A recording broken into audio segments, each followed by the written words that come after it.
takes a rest. Oh yeah.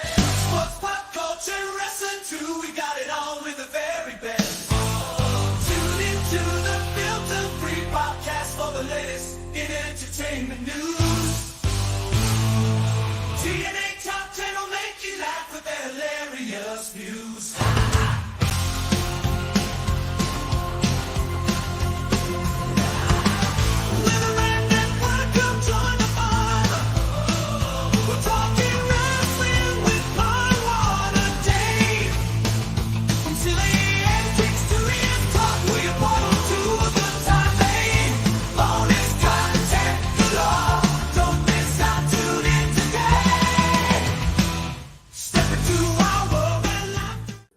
Good morning and welcome to the Ram Network's coverage of WWE's premium live event, Clash at the Castle, taking place in Scotland at 1 p.m. Central Time, 2 p.m. Eastern. I'm Palm Water Dave.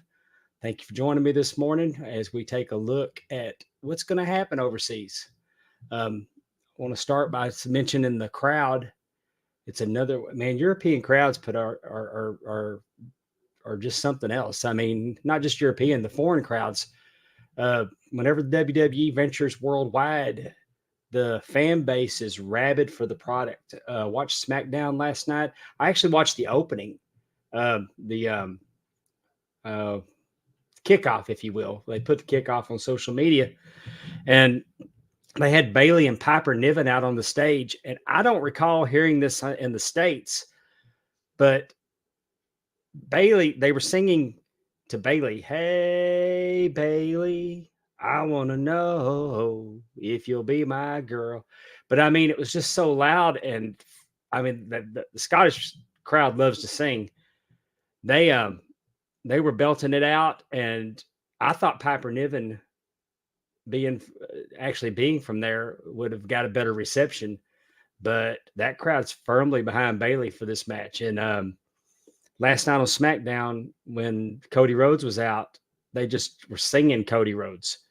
And when AJ Styles came out, they just kept singing louder and louder. And they actually had a decibel count or a sound meter, and they were pegging it up around 92 to 95. And they were really encouraging them to be loud. And I mean, the crowd in Saudi Arabia gets better and better every time they go there.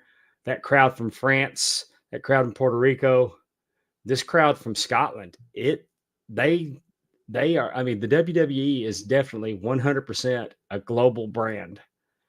And I'm so happy for the talent. I can't imagine, I know some of the guys that are on the roster that were not too long ago independent wrestlers. And for them to just to have know that they're WWE superstars in the United States is one thing, but to go worldwide and be that recognizable and that admired. I saw a clip of Austin Theory at a toy store doing signings with doing the kids. They're doing the A-Town Down. And I was just, man, it's just such what they do, how WWE has made. I mean, they truly are WWE superstars. Going to be joined shortly by Justin Yent. He's going to jump in, and we are going to break down the card that's going to happen today. If you're watching, we appreciate you over in the chat. Josh Rosenbaum, good morning from Mexico. Hi, Josh. Thanks for taking a minute to pop in. We appreciate that. Hope everything's going well with your basketball camp. I think that's a great thing y'all are doing down there. They host a basketball camp, and I don't want to say at-risk youths, but they're using basketball to make a positive impact in the community there in El Paso, Texas, and I'm real happy that they do that. It's really worthy. Let's talk about what we have going on today.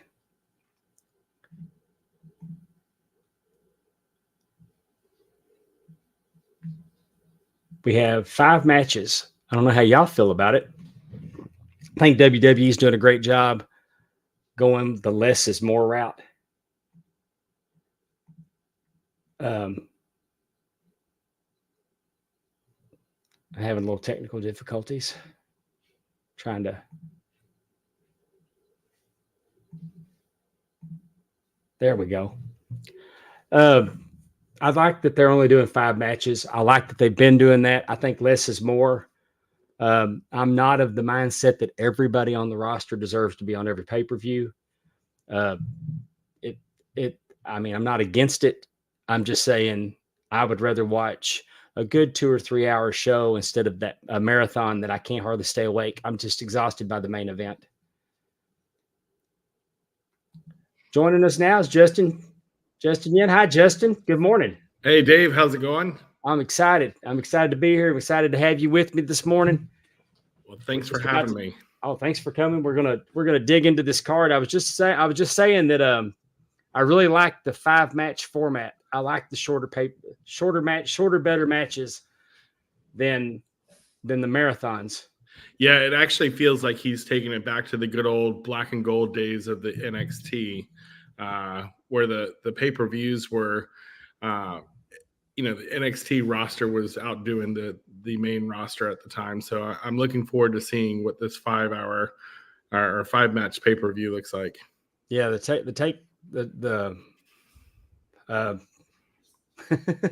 takeovers were definitely, it's funny. I was in a similar position earlier in my wrestling career.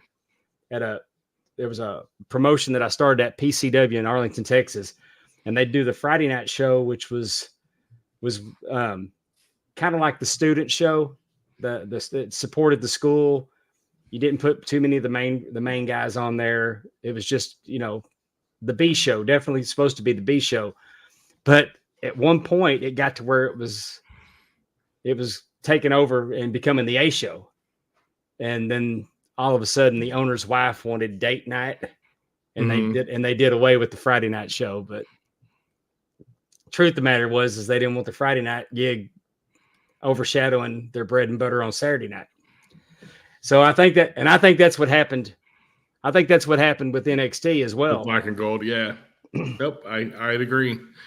But no, this looks like a great premium live event tonight that we're going to have, or this afternoon. I think that's the joys of having it overseas.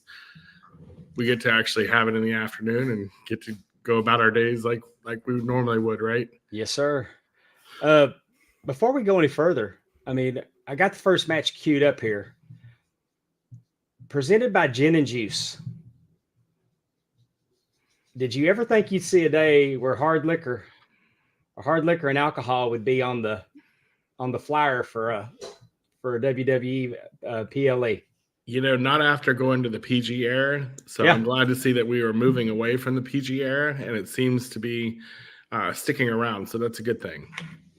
I just screamed at me when I put it up on the screen. I'm not sure the matches have the opening. I don't know what match they're gonna have first. So we're just gonna take them one match at a time. And I'm not saying that this is the way that the order is gonna come out. But we have the women's tag team championships. It's 3-way dance. Defending champions Bianca Belair and Jade Cargill are taking on Shayna Baszler and Stark against Dawn and Fire.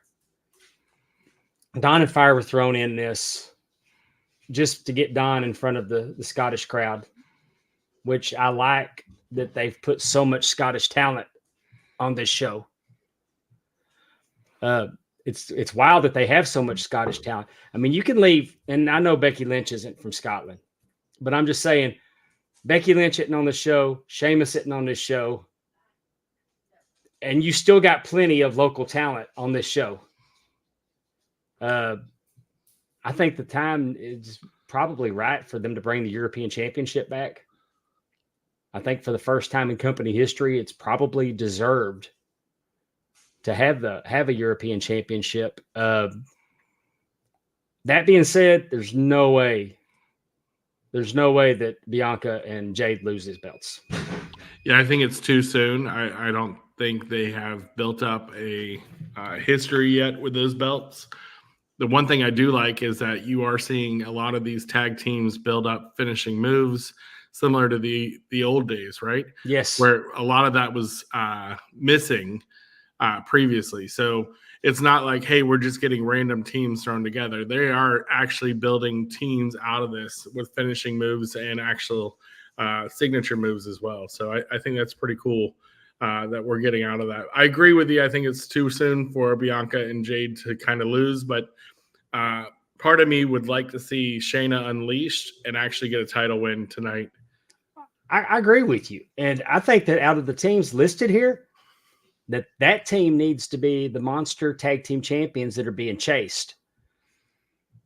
And if they were to actually win the championships by beating Fire and Dawn, that'd give them even more heat. And I'm not sure Bianca and Jade chasing is not better booking.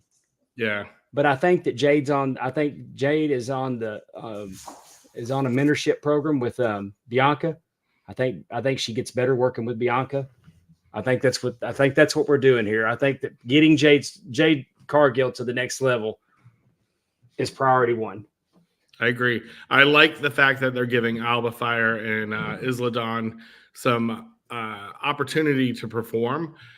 We really haven't seen them on TV lately, except for being pushed into this triple threat tag team. So I hope it continues. I think they're young talent that can continue to build that division, especially in the tag team division. Yeah, and we've recently seen Jade and Bianca defeat Baszler and Stark, as well as Fire and Dawn.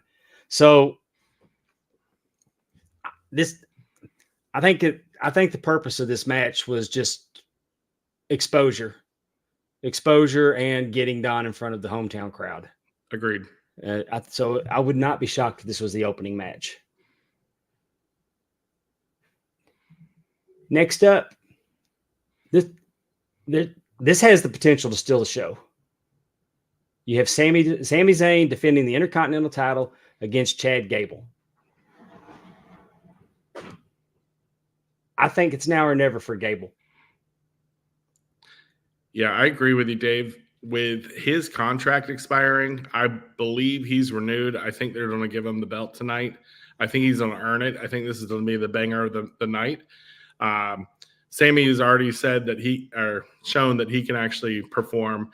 I think highlighting Gable in this match would be a justice to his career, because I think he's been through the tag team division and the singles division as well, and he's just shown that he can do whatever they need him to do. Oh, he's been next level, and I don't think Sami needs the Intercontinental title. I don't think that his character requires it. Gable, though, has been on another level. Just so impressive. But like I said, it's now or never. And if he has resigned, then I think he'll get the title.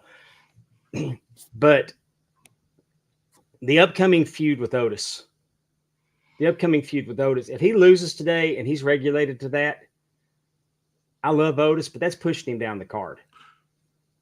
Well, I would agree, unless he wins the title tonight, right? I said, and then there's a reason for them fighting, right? Yeah, I think that you harm Chad Gable if he does not become Intercontinental Champion. Yep, that's agree. the point I was making. Is I think there's more harm to him losing than good, because then it's just another hour one feud on Raw, right? So, but I do think it's going to be a banger. I think it's got the potential to steal the entire show tonight. Yep. And the Intercontinental Champion being defended intercontinentally. I love it. I'm a belt guy. If y'all don't follow us normally, I'm a huge belt guy. So when the belts actually mean something, it gets all over me. It really does. This match, I'm excited for this match. I really am. I saw them on the pre-show yesterday, the kickoff online. And I thought Piper Niven was going to be over with the hometown crowd. And that couldn't be further from the truth, because that crowd was loud and proud singing the new Bailey song. Did you hear it? Is it the Hey, yes. Hey Bailey? So that's actually not new. So that's been from her NXT days, and she's been an international beauty since those days. Oh, So she's been extremely over with the international crowd. How has this not been a thing? How has this not been a thing since she won the championship? So when she was NXT, it was very loud in the crowd every pay-per-view that she was on. Now I will say I am shocked as well that Piper's not over in Scotland. I will tell you, I was at the Mae Young Classic where she was in. She was over there, and she is just a beast of a wrestler, and I can't wait to see if they let her unleash her potential tonight on Bayley. Oh, I do too. And I think she comes out. I don't think she's winning a championship, but I do think that she's going to come out better than she was when she got here. And she might actually be a better performer than Bayley, but it's just the way that she's been showcased. We know that she's been all over the world before she got to WWE. And I think Sasha Banks proved that when you're a product of WWE, that you're not ready for the wear and tear of Japan. I believe that. I don't know that everybody can come out of the homegrown WWE talents can come out and go overseas and hold up to that style of wrestling. But people don't know that. And I really like that Piper got to bring that out in her promo this week. Like, she established that she was a legit contender and not Chelsea Green's bodyguard, so to speak. Right. And I want to see her. I've been a fan of her. I really have. And I don't think that there's a downside is that as long as it's not a squash match, they let her. I think that they need to make it. I think they need to present this match that she's a serious threat and maybe come that close to with capturing the belt. Yeah, I actually have a different take on this match. So what I agree with is that her promo skills were amazing this week, and they highlighted that, right? Right. And my favorite line from her is, "Little girl, if you knew how dangerous I was, you wouldn't be standing this close to me," right? I loved that. That really showed, like, hey, I'm a threat to that title that you're holding, right? So basically, I would love to see a surprise title win from Piper Niven, only for her to drop it again on SmackDown, like a quick title loss for Bayley. And we used to see that, right? We used to see where it was a shock and then they'd hand it back to the former champion. That's what I'd like to see here to appease the hometown crowd and actually give her the rub that she needs to continue to show as a threat. Just for a title change overseas, I would be for that. Because we know that Nia Jax is looming. And I'm not sure that Nia and Piper wouldn't be a good match, though. Well, or a three-way between Bayley, Nia, and Piper. But are you really going to do a three-way if the Queen of the Ring earned her title shot? I get it. And trust me, I am probably the hugest Nia fan out of all of them, but I think the chemistry the three of those ladies can actually bring to that match would be huge. Yeah, I'm a huge Nia fan myself. And there was a time we'd have been doing this show and I'd have just crapped all over Bayley, but I mean, I've come around on her. No, I get you. You know, in our group chat, everybody was trying to convince me that she's the best of the four horsewomen. You know, I will say she is the workhorse of the four horsewomen. Now, I will say Becky, I think, is probably the better of the four. Really? Now, I know you're partial, but at the end of the day, I think Bayley is the workhorse, right?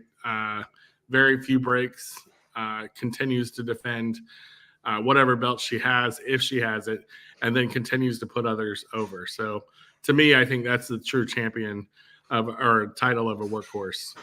Yeah. I've always, I mean, I did elevated her to the second best. But I get you. But I think we all know I'm saying Charlotte's the best of the four horsewomen. But we haven't seen her in a while, and I think that gets lost.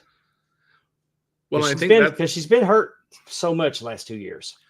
You can't take away either of their skills, right? All four completely bring something different to the table. Right. The thing about Charlotte is we get breaks. And so when she comes back, it's that invigorating of, hey, we've got Charlotte Flair back and what she brings to the table in the women's division. I think if you have to say the workhorse of that division from those four, it's going to be Bayley. Oh, yeah, because when Bayley was hurt, she was managing Damage Control. Right. When Charlotte's hurt, you don't see her. Right. Except on Instagram. And so I will give you that. And that may, now that I've said that out loud, I may concede that at this moment that Bailey may be the better of the 4 horsewomen, because even when she can't perform, she finds a way to be on TV and performs, and she's present. Yep. Or as she would say, ding dong hello, right? Yeah. So, but no, I think this is going to be a good match too. I don't think there's going to be a bad match on this premium live event, and that's what I'm excited for today. Yeah, there's not one match you can poke holes in.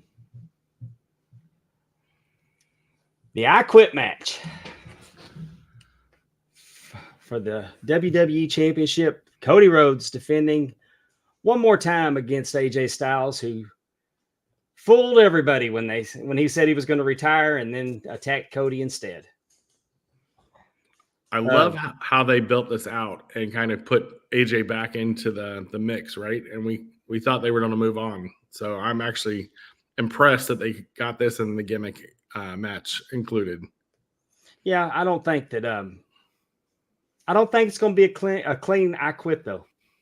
I think we're going to go the Tully Blanchard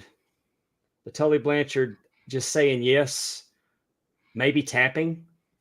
Maybe just a tap, but not physically saying I quit. Of course, I've thought that before, and they do. I don't think that. I mean, this is it for AJ Styles in the title picture. I'm kind of interested to see where it goes after that, because they seem to have popped him back in with Gallows and Anderson. All of a sudden, there's no tension there anymore. They're all on the same page. Well, with that, could Gallows and Anderson throw in the towel to quit the match for AJ and build up a feud between AJ and the OC? There you go. Boy, you got this. That's a good alternative finish there. Because then it gives AJ a storyline and reason why that animosity is there. They're still going at it. So that's how I would probably build it, with keeping AJ clean, protect him, and still elevate Cody at the same time. Yes. And I think the psychology that led to this being an I Quit match, they actually, this isn't just a throw it on the wall gimmick match. That the actual I Quit psychology is applied to this. AJ said, I didn't quit. And then they're saying that Cody's gone around and he quit in Japan. He quit in AEW. I mean, I like it. Right. I like it a lot. Notice they left AEW out. But they mentioned that company that he helped found, right? Right. I mean, we all knew. Shots fired. Yeah. So, no, I think just real quick, I would say ultimately I like the throwback to Mark Henry. I mean, it verbatim was Mark Henry's retirement speech with John Cena. So Henry did it better. I'd agree. But it was kind of a nice throwback for us wrestling fans. I think it could have been done without telegraphing it backstage. I think him talking to Cody backstage before he went out there, I think it telegraphed it. Yeah. And we'd already seen it before, and people don't forget. So, but Mark Henry, I remember when Mark Henry did it, I thought he was gone. Oh yeah. He sold that the best. Because you just didn't see Mark Henry was not positioned to go after Cena. I mean, you just felt like it was time, and it was brilliant when he did it. And this you saw it coming, but still here we are, and I'm super excited for it. And look at how that crowd for Cody, just singing his name. Did you see him crowd surfing? I saw that. I saw the video of it. I mean, that's pretty cool. I don't think we would have seen that back in the day. So it's nice to see that, it's almost a CM Punk moment in AEW where he's crowd surfing. Yeah. Cody's not scared of the fans. No.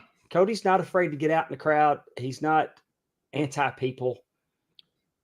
He doesn't worry for his safety.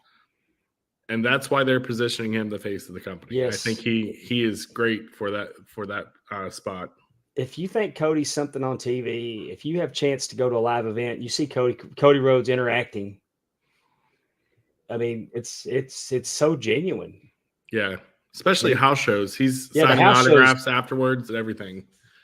Yeah, I mean, when I took my grandkids to Jackson, Mississippi house show, Cody, before he got out of the ring, he said, "Hey, look, y'all, they're going to make me leave. I'm going to try to get to as many of y'all as I can before they do that. Don't get mad at me when they make me leave because I won't have any choice." And he got out and he started greeting people. And security came and got me and my wife and my grandkids and took us over. We were already second row, but they kind of took us to a little section because Cody had told security to move us over because Conrad had texted him and told him I was there, sent him a picture of us. Mhm. And Cody made it a point to come over and talk to my grandkids. But when he talked to my grandson, he knelt down and looked him in the eye and got on his level and had a real conversation with my grandson.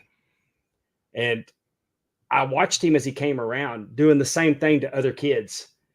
And he's not just like acknowledging them. And I mean, he's making a connection. And Cody's just next level. He's genuine, and it Very shows genuine. completely. And as much as I feel like he would be suited so much better as a heel, it's never going to happen. And I get why it's never going to happen. Or do they fix the mistakes that they didn't do with Cena and flip him heel and get the heat that they're going to get when they do flip him heel? But would he be Stone Cold and you'd like him anyway? I don't know. It depends on if you hit it at the right moment and the right angle, it could completely do it. And I think they had the opportunity with Cena several times and dropped and they never did it. Right. And because of the Make-A-Wish kids, I get it. But at the same point, look at Roman. Roman was a great face. He's an even better heel. And he's just grown to be an even better heel. Cody is Homelander. He is exactly Homelander. Homelander. Yes. So I'm saying the opportunity, they can't miss the opportunity to strike. I know, but if they don't ever do it, I completely get it. And then the main event, and I'm glad they made this the main event. I mean, everybody may be with a wink and a nod saying that, well, Cody's there, Cody's the main event, but Drew McIntyre is pretty special over there. And is he a heel? I think it's a neutral main event at this point. I mean, they're both tweeners. I know, but I just don't get Drew as I mean, I know he's doing heel things, but he's not a traditional heel. He is our generation's Stone Cold. He's just telling it like it is, just a little bit different, right? And his social media game is second to none. He gets how to work social media. Conventional wisdom says that CM Punk is going to mess this up for him. And that's why I don't think CM Punk's going to mess this up for him. I think it's so obvious that Punk is going to cost him. And everybody thinks that we'll get Punk and Drew at SummerSlam without a title involved because they don't need it, because it's a blood feud now at this point. Because Drew doesn't like Punk, and Punk is going out of his way to screw Drew every chance he gets. But because of that, I think the Scottish crowd goes home happy, and Drew McIntyre will be the new heavyweight champion of the world. I do not disagree with you on the title change. However, I did see today on Twitter an interesting theory of pulling a tribute to Brett, where CM Punk attempts to cost him the belt, similar to Michaels did in '97, and ends up giving him the belt. And then it's ultimately Drew versus Punk for the belt at SummerSlam. Yeah, I believe that's the way they'll go. And I mean, we know Gunther's waiting in the wings. Oh, yeah. So, and Damian Priest, I love Damian. I think he does a great job. But let's face it, the World Heavyweight Championship is not what it was when it was on Seth Rollins. Agreed. Now, you brought up Gunther. Who would you rather see fight for that belt? And Gunther versus Priest or Seth? Or I'm sorry, Drew. Drew. Yeah. I mean, that's 100%. a harder hitting main event. But if that's the case, you can't have Punk versus Drew at SummerSlam. Oh, yeah, because he's got the match at SummerSlam. Yeah. You're right. But you can delay the feud with Punk, or you put it at Money in the Bank and elevate that pay-per-view before SummerSlam with Punk versus Drew. Or how would Punk be with the Money in the Bank briefcase, taunting Drew? We've seen it once. Screwing with him. Because he likes to screw with him. We've seen it once before. Punk with the briefcase. I think he can draw heat better than anybody with that briefcase. It's all interesting. All interesting. So there's a lot of stuff that we can contend with this pay-per-view between now and SummerSlam, with Gunther booked already at SummerSlam for this belt. I think this is Drew's day. And I think it's going to go over big with the fans. I agree. I do not think you can screw the European fans 2 years in a row at Clash at the Castle with Drew. Yeah. So there you go. Any closing thoughts, Justin? I think this is going to be an amazing pay-per-view. Like I said before, with the 5-match format, I think we're going to get a killer show. I just want to thank you for having me on today. I know this is a preview of that, and hopefully tonight, if it's done after, if you want to do a post show, I'm open to it. I'm going to watch this. I'm going to watch this card. I'm going to host a watch party over at Ad Free Shows. So when I get done there, I would love to pop back on and recap it. Perfect. And I want to thank everybody that took time to watch us today. The reason we do this, and we do this on all formats, is to give an opportunity to tell you all about the RAM Network. RAM stands for Wrestling and More. We do it doesn't affect the way that we do our podcast, the TNA Top 10, the Filter Free Popcast, and Talking Wrestling with Palm Water Dave.